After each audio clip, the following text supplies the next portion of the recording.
teille nyt yhden tarinan.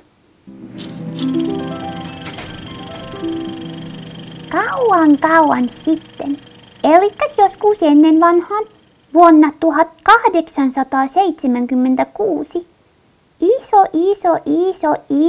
iso isä Pupuni vietti lauhallista kesäpäivää laitulilla kalastellen.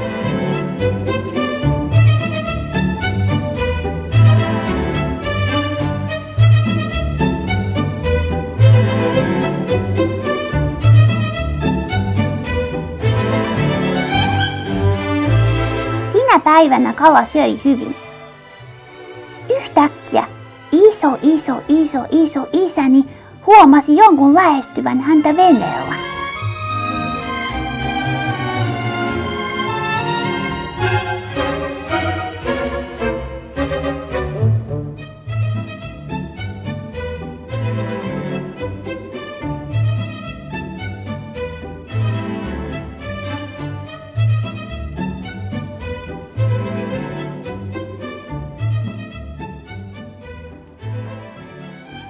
Terve iso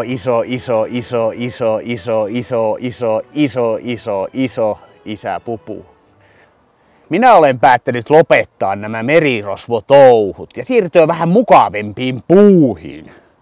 Siksi ajattelin, että voisit tämän minun viimeisemmän aarteeni piilottaa johonkin sellaiseen kätköpaikkaan, ettei sitä kukaan löydä. Ja sitten sinä voisit piirtää sitä kartan ja antaa sen kartan sellaiselle, joka sitä eniten tarvitsee. Esimerkiksi olen kuullut, että pikkupojat ovat usein tällaisten kolikoiden perään, koska niillä voi ostaa makeisia ja muuta. Tässä, ole hyvä ja pidä siitä hyvää huolta. Kiitos, Melilosvo. Minä piilotan sen niin hyvin, ettei kukaan löydä sitä ainakaan 100 vuoteen.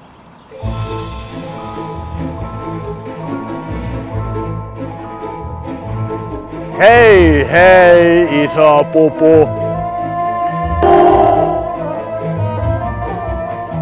Niinpä iso isä Pupu päätti piilottaa aalteen huolella niin, ettei kukaan sitä löytäisi.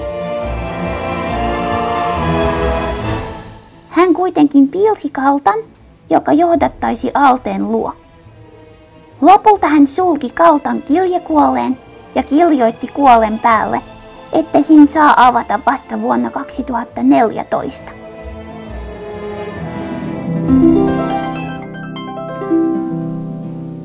Tässä tämä minun iso isä Pupun jättämä kirje nyt on. Se on yli 100 vuotta vanha. Mitäköhän se sisältää? Katsotaan.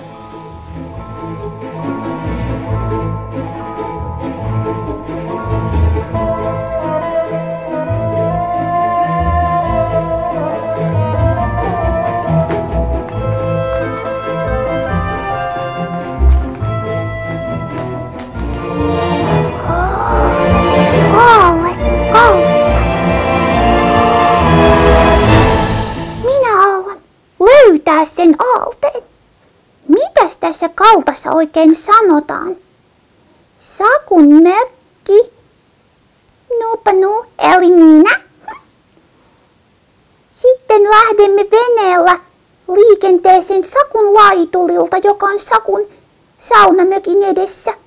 Lähdemme sillä soutamaan ja etsimme ensin vastakkaiselta kalliolta avaimen.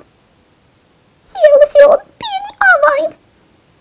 Matkalla vastakkaiselle kalliolle meidän täytyy valoa lokkeja, sillä ne pesiytyvät tänne keskelle Koipijälveä. Emme saa mennä liian läheltä lokkeja, sillä ne voivat vaikka kakata meidän päähän. Ja sitten menemme veneellä tänne salaiselle joelle, mistä löytyy totemipuu. Ja sen toteemipuun juurelta 10 askelta, niin siellä sijaitsee aarrealkku. 10 askelta. Ja löytämämme avain sopii siihen aarrealkkuun. missähän se aalle on. Minua jännittää.